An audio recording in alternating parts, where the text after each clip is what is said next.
Okay guys,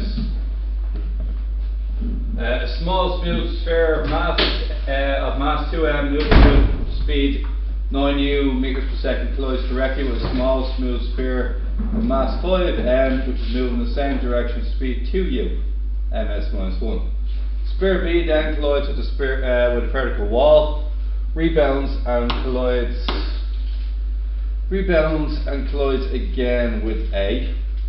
The wall is perpendicular to the direction of motion of the spheres. First collision takes place 35 centimeters from the wall. Coefficient of restitution between the spheres is 4/5. Coefficient of restitution between the sphere and the wall is 5/15.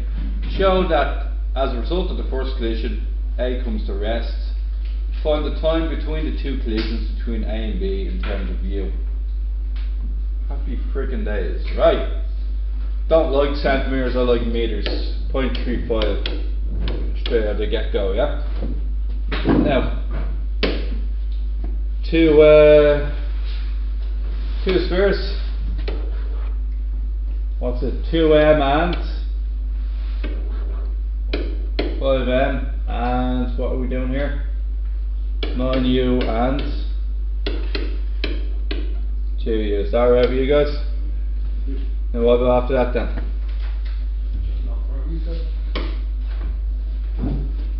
What then, guys?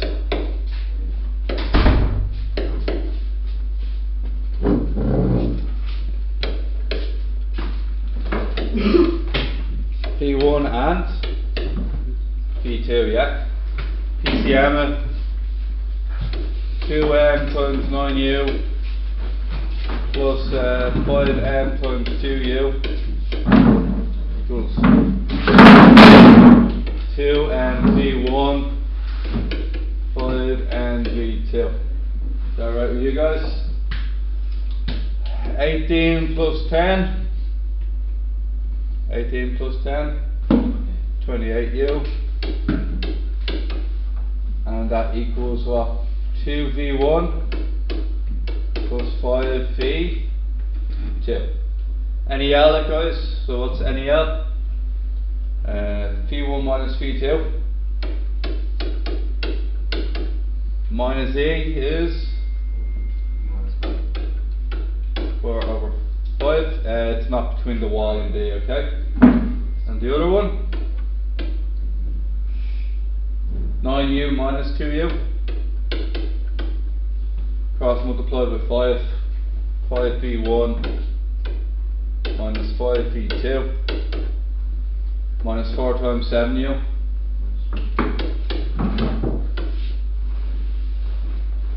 Bring this guy underneath. Okay, 2v1 plus 5v2 equals 28u. I'm just after proving that 7p1 equals 0, p1 equals 0 as predicted, yes? Done and dusted. I'll get p2 now. This means that 5v2 is equal to 28u. p2 must be, what's 28 divided by 5? 5.6. Yeah, 5.6 would do. It's not the worst decimal that's ever existed. Okay. Now, what's the next collision we're looking at? We're looking at B hitting the wall, aren't we? So what does it come in at, guys? It comes in at 5.6u. What's the E value? Is it 5/14? 5/14. So change direction. So just multiply it by the E value and change its direction. So 5.6 multiplied by 5/14. 2. Take that. 2u. Now, it wants me to figure out the time between the two collisions, doesn't it? Right, so what initially happens? Let's draw a diagram here. So initially happened was 35, this one's a bit easier than the one we did previously, isn't it? Because the second particle is not moving after the collision, yeah? So this one goes 0, and this one's now going at 5.6 U. How far does it have to cover to the wall? What do we say? 0.35, yeah? 35 centimeters to the wall. How much time does that take? 0.35 divided by 5.6 U. It goes to the wall.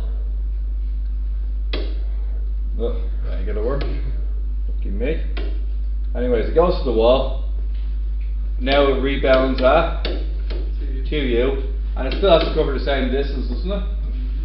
So it's 0.35 divided by 2U.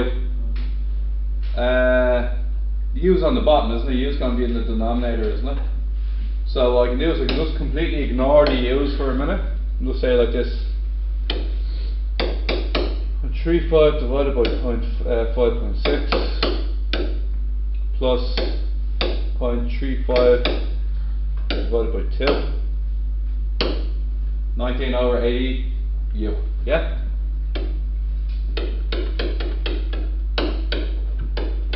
Happy enough with that, guys? Hopefully. Now, this one. Coefficient of restitution is 1. It's a very interesting one, isn't it? It's perfect collision, so what goes in comes out the same speed. Now, the velocity of P before impact is A plus BJ, and then the velocity of Q before impact is CI plus DJ, where I is along the line of centers of the spheres at impact. Okay, after the impact, direction motion of P makes an angle alpha with the line of centers, and direction of motion of Q makes an angle beta with the line of centers. Show that tan alpha tan beta is BD over AC. Now guys, I'm going to do what I always do. What do we always do? PCN, NEF. Okay? So,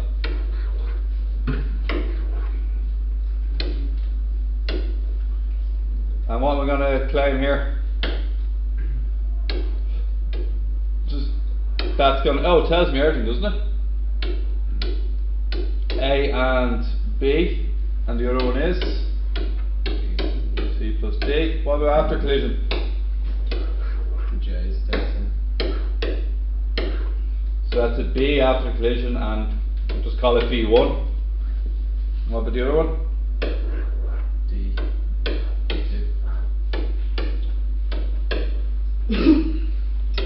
Sir? Yes, Harry. Would there be a case where J that says the same and I stay the same? The J stay the same? Like, you know, like G, P and D stay the same here? Yeah. Would it ever be like B doesn't stay the same? If you do a direct collision like this, in the I direction, yeah. You just turn the whole thing vertical, you can, but then what you do in the exam is you just turn it back horizontal and just change your I and J's and do it exactly the same way. So would we ever get a question where like both values change? Like No, it's impossible. Yeah. It's impossible. Not for us, no. Okay.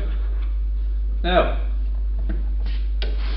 okay guys, so what we're going to do next is this PCN. Alright, PCN guys, MA plus MC equals Phi1 plus Phi2. Phi1 plus Phi2 is A plus C. NEL guys, Phi1 minus Phi2, your minus your E value, U1 minus U2. Now what's the E value? Minus 1. And our U1 minus our U2? A minus A. And then plus. A minus C, yeah? I'll get there in a sec, yeah? So Phi1 minus Phi2 is, what is it? C plus A. C minus A. Now that actually works out Works out very good, doesn't it? Bit too good, doesn't it? So what's 2v2? 2v1? 2c v1 c over 2. That's convenient.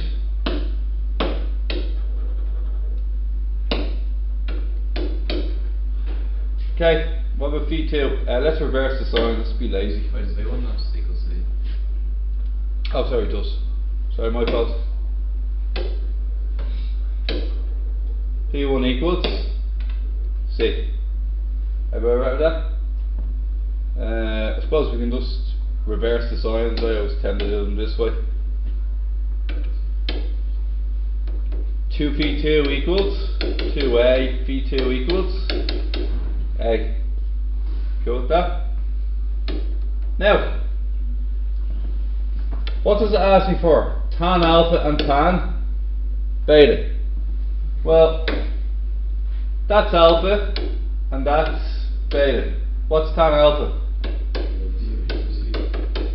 What's tan beta? Huh? Okay.